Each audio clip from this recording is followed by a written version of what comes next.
Magandang umaga, ngayon po'y araw ng Huwebes, May 30, 2024, update po muli sa lagay ng panahon.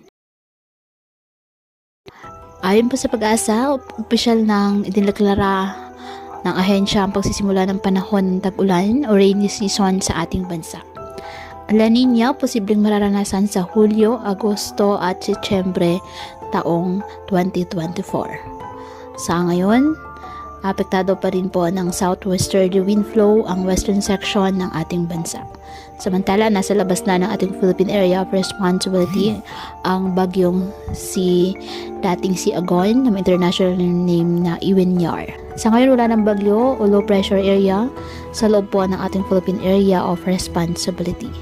Ngayong araw, asahan ang maulap na halangitan na may kalat-kalat na pagulan na thunderstorm sa Metro Manila, Ilocos Region, Central Luzon, Calabarzon, Mimaropa, Western Visayas, Zamboanga Peninsula, Basilan, Sulu at Tawi-Tawi.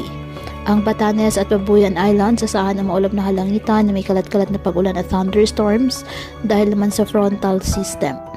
Ang nalalabing bahagi ng ating bansa, apektado po ng mga localized thunderstorms.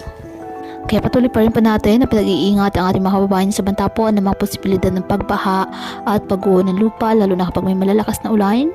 At ugaliin po na magdala palagi ng payong o kahit anong panangga sa ulan sa tuwing lalabas po ng ating mga tahanan. At yan po muna ang update sa lagay ng panahon ngayong araw.